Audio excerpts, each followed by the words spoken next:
de los versículos 14 al 18.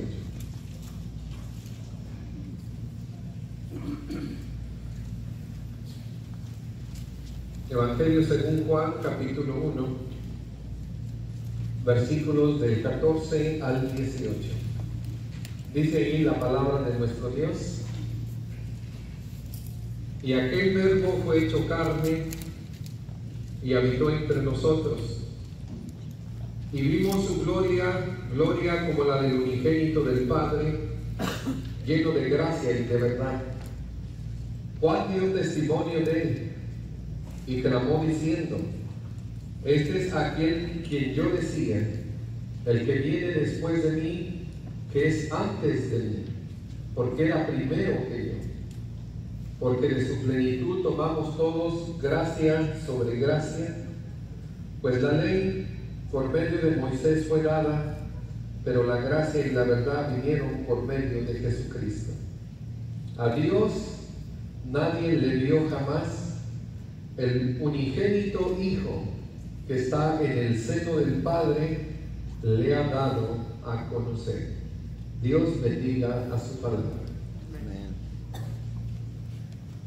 Hay, hermanos, varias revelaciones que nosotros tenemos en la Biblia, y solamente a través de ellas nos damos cuenta que Dios siempre ha querido decirnos que Él existe, que Él está aquí y que Él está, hermanos, para ayudarnos. Entre la más grande revelación que nosotros tenemos es la revelación natural, o sea, todo lo creado.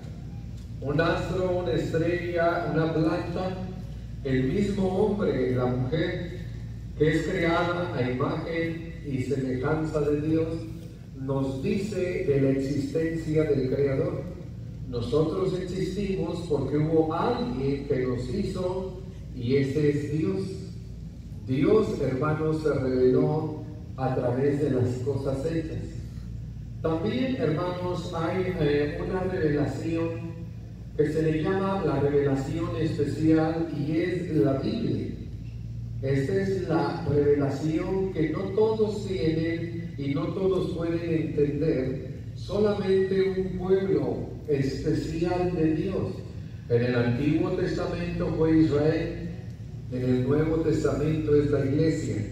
Ellos son los receptores de la voluntad de Dios, de las promesas de Dios, de lo que Dios, hermanos, le gusta o no le gusta. Nosotros lo tenemos a través de las Escrituras. Y la más grande revelación de Dios se encuentra en Jesucristo. Decía un hermano que solo Dios podía hablarnos de Dios. Solo el que tiene la esencia de Dios, los atributos de Dios, la naturaleza de Dios, solo Él nos puede hablar de sí mismo, y ese es Jesús. Los textos que nosotros leímos, el primero y el último, dicen esta verdad: que el Verbo se hizo carne. El Verbo, hermanos, es Jesús, y Él entró en un cuerpo. Él habitó entre nosotros, y Él, hermanos, deslumbró, Él iluminó, Él reveló la gloria de Dios, de tal manera que Juan dice: y vimos su gloria, gloria como la del unigénito del Padre, llena de gracia y de verdad. La gloria de Dios, hermanos, bajó a la tierra, entró en un cuerpo, y después se manifiesta al mundo, en especial, hermanos, a 12 de sus discípulos, sus amigos más cercanos. Pero también dice que en el versículo 18, que a Dios nadie lo vio jamás, pero el unigénito, el Hijo, lo ha dado a conocer. Y hoy queremos que nosotros hablemos acerca de algunas cosas que Jesús vino a hacer en esta tierra, aparte, hermanos, de morir, aparte de salvarnos, aparte de Él dar su vida por nosotros, que ya hemos hablado de eso en otras ocasiones. Hoy nosotros vamos a hablar de Dios hecho carne, de la gloria de Dios en un cuerpo de un hombre llamado Jesús. Vamos a hablar del Cristo que vino y habitó entre nosotros, de Dios, hermanos, que vino a comunicarse al hombre y a decirle, hermanos, que le ama y que hay muchas de las cosas que Él tiene y que si nosotros nos acercamos confiadamente, Él nos puede dar, Él nos puede ayudar. Entre las cosas, hermanos, que Jesús descubrió de Dios, una de ellas, Él reveló su poder. Cuando nosotros vamos a la Biblia, hermanos, y desde el Antiguo Testamento nosotros vemos a los patriarcas, hermanos, desde Abraham, ellos sabían, hermanos, del maravilloso y grande poder de Dios. Y Dios, hermanos, cuando se acerca a Abraham, que él, hermanos, no puede tener hijos, porque ya es anciano, y también, hermanos, su esposa es anciana y que es estéril, y que en todo el tiempo que ellos estuvieron casados nunca hubo un niño para ellos, le dice que un hijo suyo, un hijo de su descendencia, de su prole, de él, hermanos, va a ser el heredero, y sobre ese hijo vendrá la descendencia hacia donde vendrá la salvación de las naciones. Y mira, hermanos, para que él pueda tomarme en Dios, mira cómo se presenta Dios en Génesis 17:1 a Abraham. Y le dice, Abraham, aquí le va a cambiar el nombre y le va a dar la promesa y va a hacer el pacto de la circuncisión. Pero le dice, Abraham, de edad de 99 años, cuando se le apareció Jehová y le dijo, yo soy el Dios Todopoderoso, anda delante de mí y sé perfecto. Yo soy el Dios que llama las cosas que no son como si fuesen. Yo soy el Dios que digo y lo que digo se ejecuta a mi palabra. Yo soy el Dios que tiene todo el poder. Este es el Dios de Abraham, es el Dios de Isaac, el Dios de Jacob. Pero cuando viene el Señor Jesucristo, Él mismo, hermanos, demuestra que Él es el Dios Todopoderoso. Porque la Biblia dice en Mateo 4:23 en adelante, y recorría Jesús toda Galilea, enseñando en las sinagogas de ellos y predicando el evangelio del reino y sanando toda enfermedad y toda dolencia en el pueblo, y se difundió su fama por toda Siria. Si pudiéramos nosotros, hermanos, resumir el ministerio de Jesús, el evangelista, de Jesús el Mesías, de Jesús el Salvador del mundo, lo podríamos resumir en tres cosas. Él, hermanos, enseñaba uno a uno, enseñaba en público, enseñaba en las sinagogas. Además también Él predicaba las buenas nuevas, el evangelio. Él predicaba, hermanos, el evangelio del reino. Pero también, hermanos, Él hacía milagros, hacía sanidades, y esta era parte, hermanos, de lo que iba a tener el Mesías.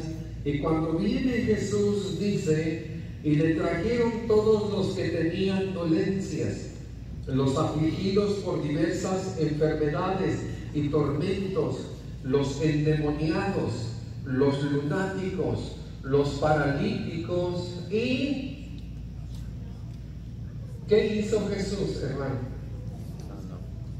Hubo profetas en el Antiguo Testamento, como el profeta, hermanos, Elías, que batallaron, hermanos, para levantar muertos, y que oraban, y que se ponían frente a los muertos, y que ponían su báculo, y bueno, hacían tantas cosas y batallaban, hasta después, hermanos, el Señor, en su gracia, concedía que las personas se levantaran. Cuando nosotros vemos a Jesús, podemos ver, hermanos, que Él es Dios, Dios Todopoderoso, el Dios que se le apareció a Abraham, a Isaac y a Jacob, el Dios que se le apareció a Moisés en la zarza, el Dios de Elías, hermanos, que vino, entró en un cuerpo, y cuando Él se enfrenta con el problema de la enfermedad, comenzaba, hermanos, a restaurar a los leprosos. Él solamente tocándolos o diciendo su palabra, las enfermedades físicas sanaban. Él, hermanos, comenzaba a ver a los lunáticos o a las personas que ya estaban desquiciadas, que su razón se les había perdido, no estaban cuerdos. Estas personas eran sanadas por Jesús. Cuando venían personas que traían espíritus inmundos, que tenían demonios o alguna otra clase de enfermedad, que esas son del alma, espirituales, el Señor Jesucristo, hermanos, los sanó.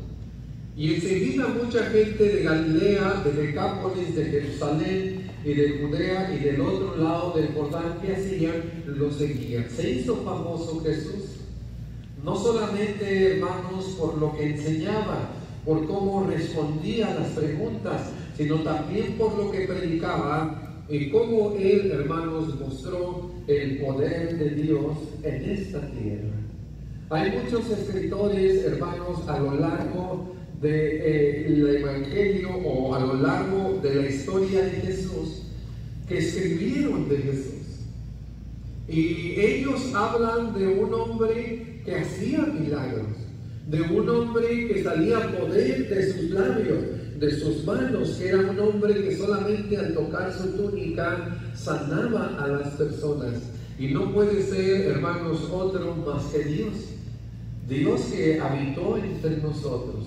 Qué maravilloso y qué grandioso esa gracia que Dios le dio a los discípulos de poder andar, hermanos, alrededor de unos 3 años y medio con el Maestro, y de cómo Él, hermanos, iba repartiendo bendición tras bendición, y cómo Él demostró ser el Dios Todopoderoso. No hubo pecado, o no hubo enfermedad, o no hubo circunstancia difícil que Él no pudiese sanar, sino que Él, hermanos, todo lo pudo. Jesucristo, hermanos, llevó las enfermedades, llevó las dolencias. Él sanó físicamente, emocionalmente y espiritualmente a todas las personas, hermanos, que se acercaron a Él con fe. Aún aquellas, hermanos, que se acercaron dudando y le decían: Señor, auméntame mi fe, Señor, perdona mi incredulidad. Aún esas personas, a través de su poder y de su misericordia, los sanaba. Resucitaba muertos, Él sanaba leprosos, daba vista a los ciegos, levantaba paralíticos. El poder de Dios se estaba manifestando en todo Galilea, y Jesús, hermanos, es la máxima revelación del poder de Dios. Cuando los israelitas, hermanos, en el tiempo de Jesús, oían de las maravillas que hizo en Egipto o de las grandezas que hizo en la tierra de Canaán con sus padres, ellos, al estar viendo a Jesucristo que sale poder, ellos, hermanos, están maravillados, y ellos lo están siguiendo porque Jesucristo muestra ser el Dios Todopoderoso. Pero no solamente reveló el poder de Dios, sino hay algo, hermanos, en Dios que nos ilustra y nos ilumina. Dios, hermanos, no se quedó en su trono de gloria. Dios no se quedó, hermanos, separado de la civilización.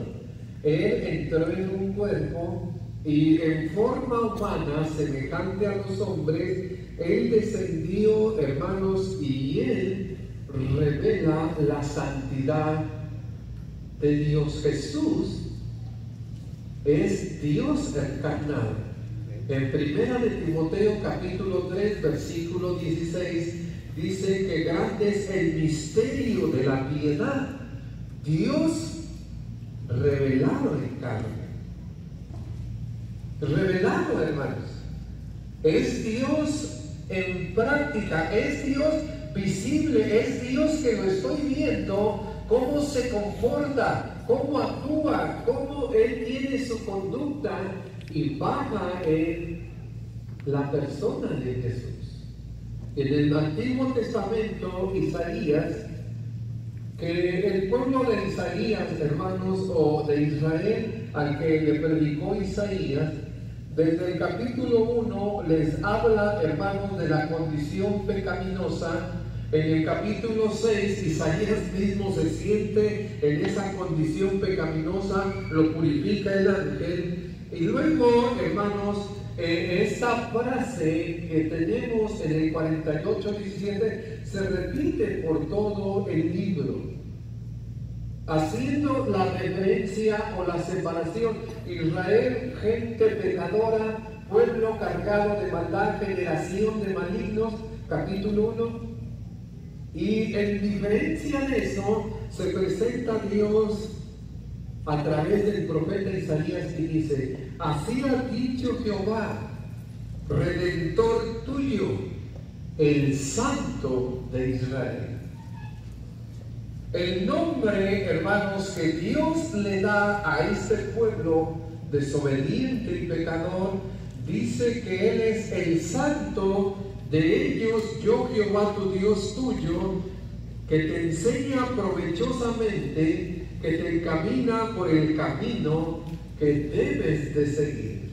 Cuando nosotros vemos, hermanos, en las Escrituras a Dios en su majestad o en su gloria a través de las revelaciones que Él mismo tuvo, nosotros vemos que siempre se repite santo, santo, santo. O sea que Dios es 3 veces santo, apartado, separado, sin mancha, sin pecado. Y cuando venimos al Señor Jesucristo y Él entra en un cuerpo, dice el ángel a María, porque María le dicen que ella va a ser la madre del Mesías.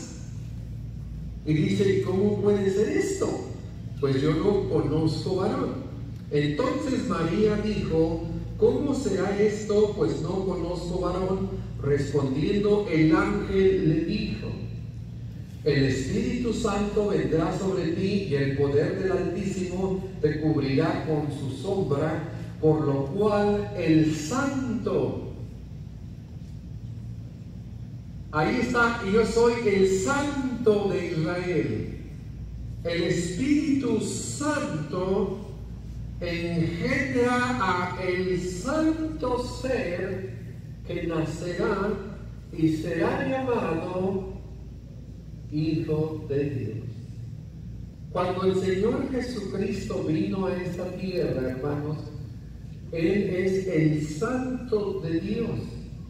Y ante Él, hermanos, se ceñían las personas. El Señor Jesucristo, cuando encontraba a alguien que lo había negado, que había pecado como Pedro, solamente con una mirada santa lo hacía que se quebrantara y que llorara. El Señor Jesucristo se paró en una ocasión y le dijo al pueblo: ¿quién me redarguye de pecado? O sea, ¿quién me acusa de pecado?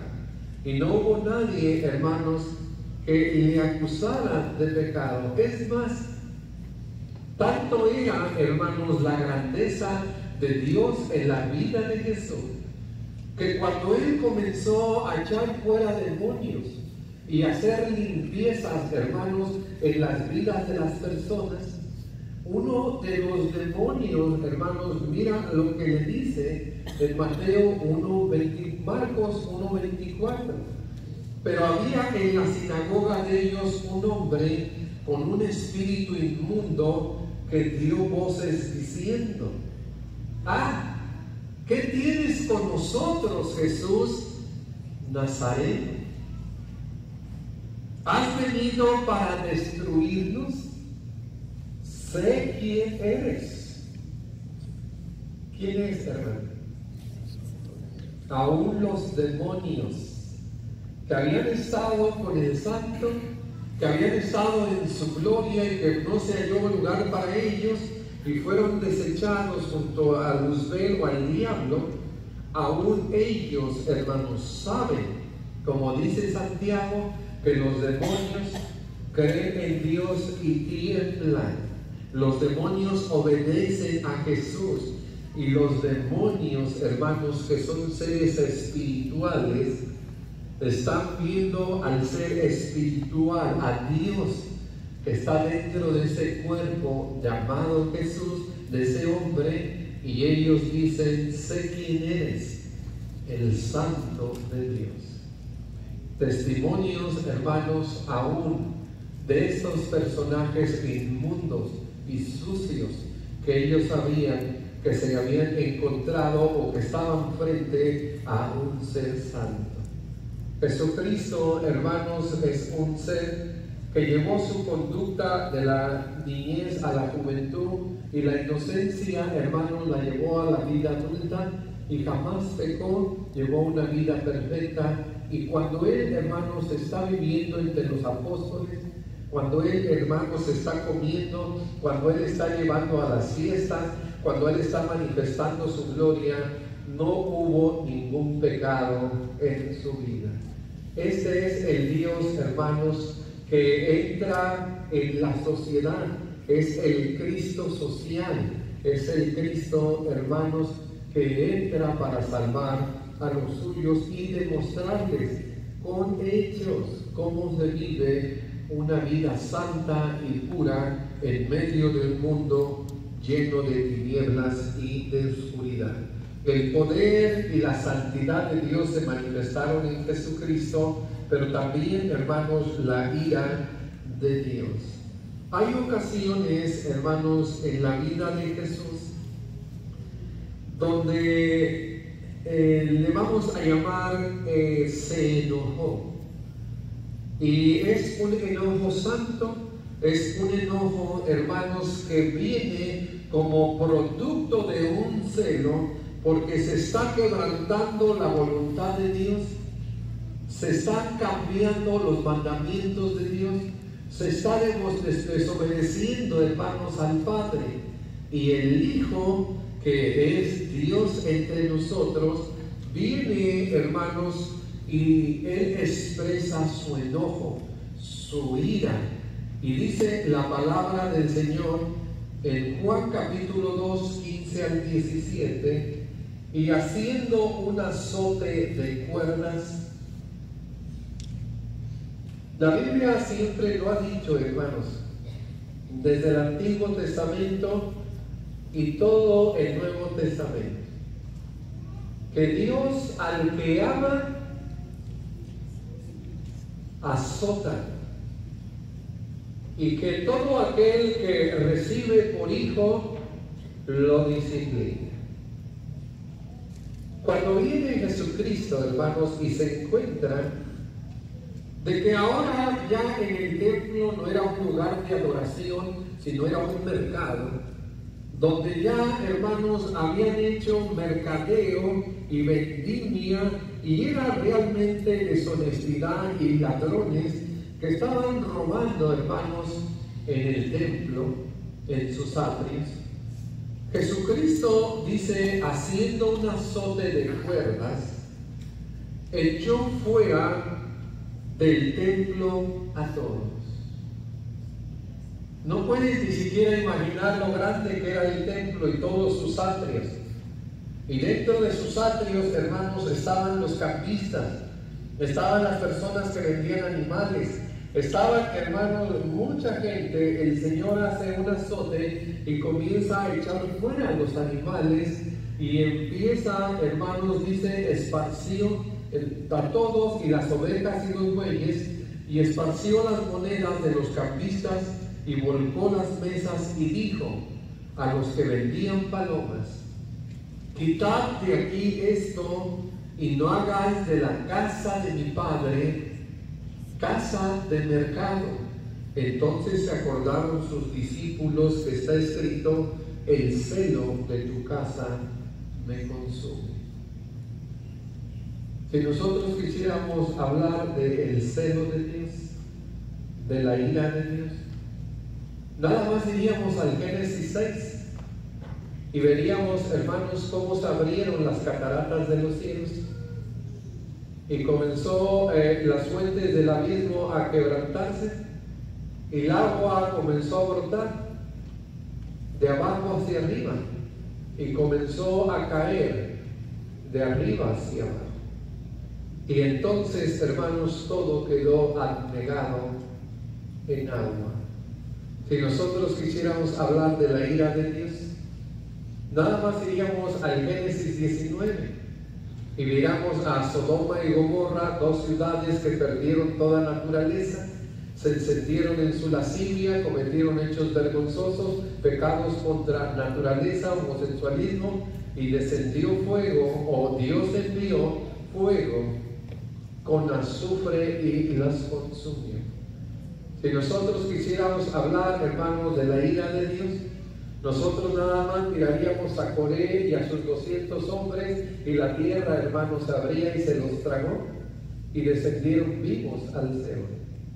La ira de Dios, hermanos, se manifestó en muchas partes de la Biblia, y cuando Jesucristo, hermanos, está Él mostrando aquí su enojo, su ira, está diciendo, hermanos, que Él es Dios, que no puede tolerar el pecado, que no puede tolerar la desobediencia, y que la gente tiene que cambiar, tiene que arrepentirse. Y Jesucristo, hermanos, cuando Él viene, dice Juan, en Juan 3, 35 y 36, el Padre ama al Hijo y todas las cosas le ha entregado en su mano.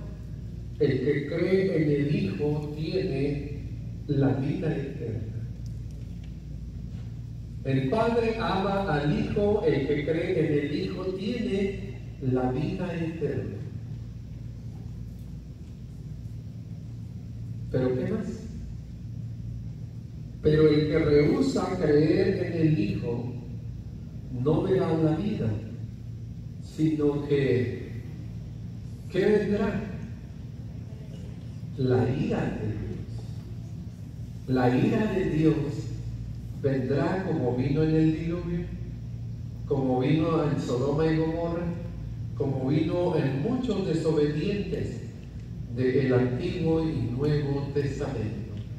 Jesús, hermanos, viene a ser la máxima revelación de Dios, y con sus milagros Él demuestra que Él es el Dios Todopoderoso. Con su vida santa y sin pecado, Él demuestra la santidad de Dios, que sí se puede ser santo en un mundo maligno y perverso. Y cuando Él, hermanos, se molesta, Él muestra la ira de Dios. Y por último, hermanos, Él muestra la misericordia de Dios. Jesús en los evangelios se nos dice que lloró 2 ocasiones. A lo mejor tuvo que haber llorado mucho más momentos en toda su vida, pero de los que tenemos nosotros, hermanos, registro en su ministerio son 2. Y uno, hermanos, es por la muerte física de uno de sus amigos llamado Lázaro, y otro es por la muerte espiritual de su nación, de la ciudad de Jerusalén. Él lloró, hermanos, ante el féretro, y dice en Juan 11, 33 y 35, Jesús entonces, al verla llorando, y a los judíos que la acompañaban también llorando, se estremeció en espíritu y se conmovió y dijo: ¿dónde le pusiste? Y le dijeron: Señor, ven y ve. Y ahí está, hermanos, el versículo. Jesús lloró. Cuando cayeron sus lágrimas, las lágrimas son, hermanos, por la tristeza de una persona que ha muerto. Pero también las lágrimas son por la tristeza de un pueblo que está ciego y que le está poniendo palmas y que está poniendo sus mantos cuando él va a intentar triunfar a Jerusalén montado en un burrito, pero que 8 días después le estarían gritando: crucifícale, crucifícale. El Señor Jesucristo, al llorar, nos muestra, hermanos, que Dios llora, que Dios se duele, que Dios siente dolor cuando uno de sus hijos cae en pecado y no regresa. Cuando uno de sus hijos, hermanos, muere sin esperanza y va al tormento eterno. La Biblia nos dice de los profetas del Antiguo Testamento: ¿qué Dios como tú, que perdona la maldad y olvida el pecado del remanente de su heredad, no retuvo para siempre su enojo, porque se deleita en misericordia? Él volverá a tener misericordia de nosotros, sepultará nuestras iniquidades y los echará en lo profundo de la mar nuestros pecados.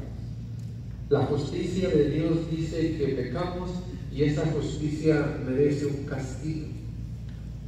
Pero la misericordia de Dios dice que tú mereces su perdón, que mereces su compasión, que mereces su ayuda. Y esa ayuda viene a través de Jesucristo. Jesucristo vino a esta tierra y nos dijo que Dios es, hermanos, el Todopoderoso. Y todo, hermanos, lo que había en enfermedades, no importa cualquier enfermedad, Jesucristo puede seguir sanando, porque la Biblia dice que Él es el mismo ayer, hoy y por los siglos. Acércate, cualquiera que sea tu enfermedad, ora al Señor, pon en Él tu fe y tu confianza, y el Señor te ayudará. Él sanará tus enfermedades. La santidad. Él vino a revelar cómo se vive. No estuvo en un monasterio, no estuvo alejado. Él estuvo entre las personas. Él estaba en las fiestas de boda, en las fiestas de los fariseos. Pero Él, hermanos, siempre tuvo una conducta santa, casta y perfecta, que Él, hermanos, demostró ser Dios, el Santo de Israel. Él reveló también su ira, y la ira también, hermanos, va a ser manifestada en todos sus creyentes o sus hijos. Debemos de molestarnos ante el pecado y de estar indignados, hermanos, cuando hay algo que se hace en contra de la voluntad del Señor, como la violación de un niño o algunas otras cosas que dañan, hermanos, a las personas que están hechas a imagen y semejanza de Dios. Y recuerda que su misericordia siempre está allí y la misericordia se extiende. Si hay alguien que quiere venir y probar de esta misericordia, la misericordia de Dios, pues la misericordia se da a través del Evangelio, a través de Jesucristo. Si alguien cree en Jesucristo, está arrepentido de sus pecados y quiere venir y confesarlo públicamente y ser bautizado para el perdón de sus pecados, pues le invitamos. Para eso vino Dios, para eso vino Jesús, para enseñarnos, para acercarnos, para tomar nuestras manos y la mano de Dios y reconciliarnos con el Padre. Vamos a ponernos de pie, y si hay alguien que quisiera entregar su vida a Cristo, mientras cantamos este canto, le invitamos. Pase al frente por su salvación.